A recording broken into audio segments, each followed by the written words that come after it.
कि अल्लाह तबारक व ताआला এই এলাকা ভিতরে এই মসজিদ ভিতরে আমরা সকলকে একসঙ্গে জুমা নামাজ আদা করবার জন্য আল্লাহ তবারক व ताआला ইবাদত ও বندگی করবার জন্য হুজুর আকদাস মোহাম্মদ মুস্তাফা সাল্লাল্লাহু আলাইহি ওয়াসাল্লাম की ज़ात अक़दस উপরে দরুদ শরীফ নজরানা পেশ করবার জন্য সুযোগ और তৌফিক দান করতে সবাই বলেন আলহামদুলিল্লাহ।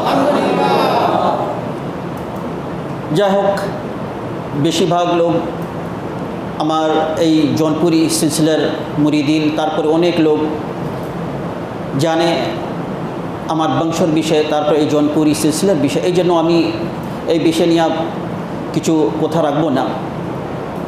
আমি নসিহতের হিসাবে এক দো কথা ইনশাআল্লাহ তাআলা আপনার কাছে রাখে, তারপর আমি আপনার বক্তব্যকে আপনার কথাকে শেষ করব। যাই হোক, আমি এই এলাকা ভিতরে প্রথম যোন সময় আব্বা হুজুর সঙ্গে আসছিলাম, ওই সময় তো এলাকা ভিতরে খানকা ছিল না। তারপরে আলহামদুলিল্লাহ আজকাল এই এলাকা ভিতরে খানকা আছে। তারপরে সবাই লোক জানে কিনা এই পেরাইট এলাকা উমুক খানকায় গালিবিয়া জৌনপুরি একটা খানকা।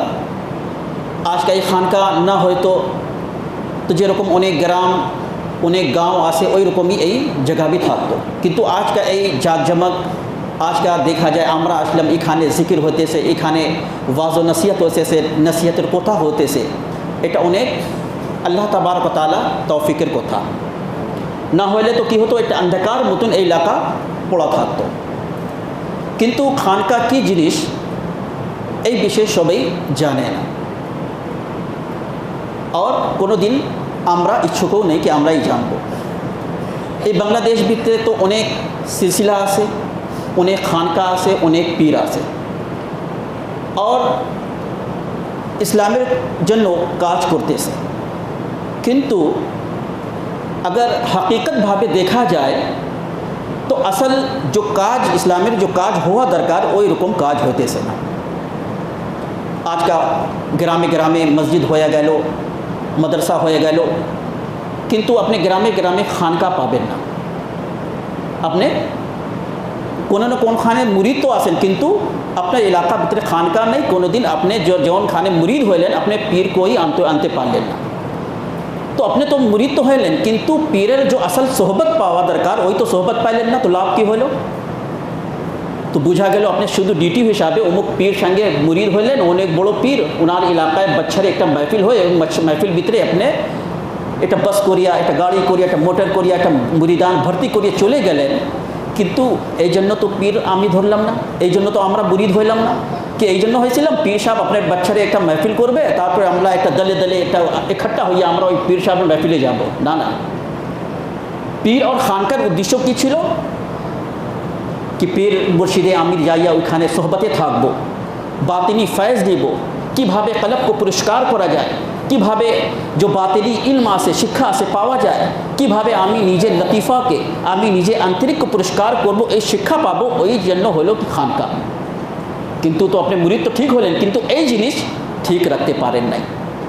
কিন্তু জৌনপুরি সিলসিলা আপনি जोन এলাকা ভিতরে যাবেন, আমরা কি ইচ্ছা করলে ঢাকা ভিতরে একটা বড় একটা খানকা করিয়া দরবার করিয়া বসে যাই, তারপর চতুর্দিকে থেকে আমরা বলি তোমরা যত মুরিদান আসো আসো এখানে আসবা, আমার সঙ্গে একটা महफिल হবে, দেখা করবা, চলে যাবা। কিন্তু না, আজকে এই গ্রাম ভিতরে আমরা আসিয়া যে কষ্ট করতেছি, কষ্ট কি আগে কষ্ট হুজুর করছে, এখন তো আমরা আরাম ভিতরে আসি। আজকে এই গ্রাম ভিতরে আইয়া আমরা সময় দিতেছি কি কেন, কি জন্য? আমি বলতাম তুমি যাও এই এলাকা ভিতরে আড়াল ভিতরে খানকা আছে, ওইখানে আইয়া আমার সঙ্গে দেখা করে চলে যাবা। না না, আবার জৌনপুরি সিলসিলার যে নিয়ম আছে ওই নিয়ম আছে কি আমার প্রচার টচার করা লাগবে না, আমার কোনো বড় বড় महफिलेও লাগবে না। আমরা ছোটোখাটো একটা महफिल হলে, মজলিস হলে, একটা হালকায় জিকির হলে ওই ভিতরে যে মানুষ আসবে, তারপরে ওইখানে যে এক দো কথা নসিহতের কথা বলা হবে, ওই দিয়া মানুষ যে আসল পরিবর্তন করা দরকার, ওই সোহবত যে থাকা দরকার ওই পায়ে যাবে, এই আমার জন্য হয়ে গেল। তো এই খানকার করার উদ্দেশ্য হলো কি আপনি লোক আসবেন, বসবেন, জিকির আসকার করবেন, আল্লাহ তাবারক ওয়া তাআলা জিকির হবে। আমার লোক তো কোনো এই ধান্দা নিয়ে ঘুরি না কি এখানে আমরা মুরিদ করিয়া তারপরে কি করব, একটা অন্য উদ্দেশ্য নিয়ে একটা দল তৈরি করব। এরকম হয়তো তো আমি একটা সংগঠন তৈরি করতাম, কি আমরা জানি না? আমরা কি জানি না সংগঠন কি হয়, একটা কি একটা জিনিস কীভাবে চলাতে হয়, অনেক জিনিস আছে, কিন্তু আমরা এইসব রাজনীতি বা পলিটিক্স এইসব করতে চাই না। যে জন্য যত জৌনপুরি আছে আপনি দেখেন এই বাংলাদেশ ভিতরে যে এলাকা ভিতরে যাবেন আপনি জৌনপুরি মুরিদ পাবেন, যোন এলাকা ভিতরে যাবেন। কিন্তু কোনো দিন আমরা মুরিদ নিয়া ওই লোক দুরুপয়োগ করি না। কেন? আমার লোক নিয়ত একটাই আছে কি আমরা এই এলাকা ভিতরে আসতেছি মানুষের ভালো জন্য, মানুষ কীভাবে উপকার পায়, মানুষের কলব কীভাবে পুরস্কার হয়, মানুষ আল্লাহ তাবারক ও তাআলাকে কীভাবে চিনতে পাবে, এটাই উদ্দেশ্য, আর কোনো উদ্দেশ্য ছিল না। এই উদ্দেশ্য মৌলানা কেরামত আলী জৌনপুরি রহমতুল্লাহ আলাইহির উদ্দেশ্য ছিল, যার কারণে ওনার হাতে কোটি কোটি লোক কি হলো, মুসলমান হলো। এই জন্য সবসময় এই চিন্তা করতে হবে कि এই বাতিল এই কলবকে কীভাবে পুরস্কার করা যাবে। আমরা जो इबादत করতেছি, जो बंदगी করতেছি, ওই ইবাদত বন্দगी আল্লাহ তাবারক ও তাআলা দরবারে ওই সময় কবুল হবে যখন সময় আমার বাতিন আমার কলব পুরস্কার থাকবে। আজকে अगर আপনি লক্ষ্য করেন, চোখ বন্ধ করে লক্ষ্য করেন আর লক্ষ্য করেন, তো ওই সময় এই কথা আপনার মন থেকে উদয় হবে কি আমি তো নামাজ ঠিক পড়তেছি কিন্তু আমার কলব ঠিক নাই, আমার ব্যবহার ঠিক নাই, আমার চলাফেরা ঠিক নাই। কোনো মানুষ ভিতরে অহংকারী আছে, কোনো মানুষ ভিতরে তাকব্বুরি আছে, কোনো মানুষ ভিতরে রিয়াকারি আছে, কোনো লোক ভিতরে লোভ আছে, লালসা আছে। তো এই সব রোগ নিয়ে, এই সব বাতিনি রোগ নিয়ে अगर আমি আল্লাহ তাবারক ও তাআলা ইবাদত করব, নামাজ পড়ব, তো আল্লাহ তাবারক ও তাআলা এই একটাও ইবাদত को আমার কবুল করবে না। কেন কবুল করবে না? আল্লাহ তাবারক ও তাআলা তো আগে আপনার কলব को দেখবে, আল্লাহ তাবারক ও তাআলা আগে আপনার আন্তরিক को দেখবে कि আপনি जो ইবাদত করতেছেন, जो বন্দगी করতেছেন, কার জন্য করতেছেন। আপনার ইবাদত ভিতরে রিয়াকারি তো নেই, প্রদর্শনী তো নেই, আপনার ভিতরে অহংকারী নিয়ে তো ইবাদত করতেছেন না কি আমি তো ইবাদত করতেছি, এখন তো আমি ইবাদত গুজার হয়ে গেলাম, আমি তো সবসময় ওয়াজিফা পড়ি, আমি তো সবসময় জিকির করি, এই অহংকারী আছে তো সব বরবাদ হয়ে গেল। এই জন্য কী করতে হবে, এই বাতিনি এই যে রোগ আছে ওই রোগকে আমারকে কী করতে হবে, দূর করতে হবে। আর এই রোগ কোথায় দূর হবে? খানকা ভিতরে যোন সময় আপনি আসা যাওয়া করবেন, ওইখানে বসবেন, ওইখানে জিকির আসকার করবেন। আমি তো এই খানকা ভিতরে মনে করেন কি আজকে 2 দিনের জন্য আসলাম, কিন্তু এই খানকা করা হলো আপনার লোক জন্য, আমার জন্য না। अगर আমার জন্য হতো তো আমি এখানে থাকার ব্যবস্থা করতাম, এক এক মাস এখানে থাকতাম। কিন্তু এই খানকার ভিতরে যত লোক সাহায্য করছে, যে এই খানকা ভিতরে দান করলো, যে খানকা তৈরি করলো, এই উদ্দেশ্য হলো কি এই খানকা এলাকার জন্য এখানে আপনি লোক আইয়া বসবেন, জিকির আসকার করবেন, শিক্ষা নেবেন, দীক্ষা নেবেন, তালিম নেবেন। মসজিদ যে হলো তালিমের জন্য না, মসজিদ হলো ইবাদতের জন্য। আল্লাহ তাআলা হুজুর সাল্লাল্লাহু আলাইহি ওয়াসাল্লামের জামানায় তারপর এরকম যে মসজিদ করা হলো, উদ্দেশ্য কী ছিল? মসজিদ ভিতরে মানুষ যাইয়া ইবাদত করবে, কিন্তু মসজিদ ভিতরে আপনি बैठकबाजी করিয়া দুনিয়ার গল্প, তারপরে অন্য কোনো প্ল্যানিং কিয়া অন্য কোনো জিনিসের জন্য না। এই জন্য শিক্ষার জন্য কি হলো মাদ্রাসা, ইবাদতের জন্য কি হলো মসজিদ, আর দীক্ষার জন্য কি হলো নিজে আন্তরিককে, নিজে আত্মকে, নিজেকে শুদ্ধ ঠিক করবার জন্য কি হলো খানকা। তো हर জিনিসের জন্য একটা জিনিস একটা স্থান নির্ধারিত করা হলো, কিন্তু अगर আমরা ওইভাবে अगर ইউজ করবো না, ব্যবহার করবো না, তো কী হবে? কোনোদিন মানুষ ভিতরে পরিবর্তন আসবে না। আজকে দেখা যায় মানুষ যে আছে মসজিদ को ইবাদত के সঙ্গে সঙ্গে কী করলো, ওইখানে বসে দুনিয়া গল্প করতেছে, মানুষ একটা অন্য জিনিসের জন্য ব্যবহার করতেছে। এই জন্য মসজিদ করা হয় নাই।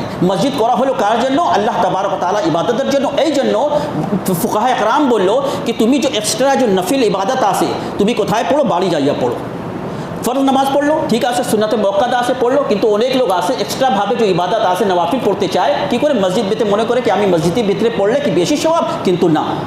আপনি যে নওয়াফিল নামাজ আছে কোথায় পড়তে হবে? বাড়ি যাইয়া তুমি নিজেভাবে আপনি যত নফিল পড়া দরকার পড়ো। কেন? যতক্ষণ পর্যন্ত আপনি ফর্জ নামাজ আদা করবেন ততক্ষণ পর্যন্ত যে ফর্জ নামাজ আছে আপনারা নামাজ আদা করতেছেন, আর যে জিনিস পাঙ্খা, ফ্যান, ট্যান, লাইট, বাতি ব্যবহার হতেছে আপনি করতেছে, ঠিক আছে, ওই সময় সমস্যা নাই। কিন্তু আপনি নিজে হিসাবে अगर কোনো ইবাদত করবেন, ওই সময় যে লাইট, বাতি, পাঙ্খা ব্যবহার করবেন, ওই কী হবে? ওই ঠিক হবে না, জায়েজ হবে না। ওই তো আপনার নিজে থেকে একটা ইবাদত করতেছেন আর মসজিদে ফ্যান আপনি ইস্তেমাল করতেছেন, মনে করলেন আর বাড়িতে করলে গরম লাগবে, ওই লাগবে, টুই লাগবে, যাও মসজিদ ভিতরে তো আমরা অল্প ইবাদতও করবো, তারপরে ঘুমাইও যাব। কিন্তু না, মসজিদ এই জন্য হয় নাই। যা হোক, এই এলাকা ভিতরে এই মসজিদ হলো, এই মসজিদকে কী জন্য আবাদ করতে হবে? আমার সবাইকে কী করতে হবে? নামাজ পড়তে হবে। हर জিনিসে একটা খোরাকি আছে, এই মসজিদের भी একটা খোরাকি আছে। ওই খোরাকি কী হলো কি আমরা সবাইকে ওই মসজিদ পেতে আসতে হবে, নামাজ পড়তে হবে, আল্লাহ ও শরণ করবার জন্য যখন সময় আমরা আসা যাওয়া করবো, এই কী হবে? মসজিদে হক পুরা হবে। ওই সময় দেখবেন আল্লাহ তাবারক ওয়া তাআলা খাস এটা কী হবে? রহমত হবে। তো যা হোক, আলহামদুলিল্লাহ এখানে একটা নিকট একটা মসজিদও হয়ে গেল, খানকাই হয়ে গেল। আপনি লোক ইনশাআল্লাহ তাআলা খানকা ভিতরে भी আসবেন, জিকির আসকার করবেন, তারপরে এই মসজিদ ভিতরে এই মসজিদকে भी আবাদ করবেন। তারপরে আমি সবসময় আল্লাহ তাবারক ওয়া তাআলা সে দোয়া করবো কি আল্লাহ তাবারক ওয়া তাআলা আমরা সকলকে সুন্নত মোতাবিক চলবার জন্য তৌফিক দান করে। আল্লাহ তাবারক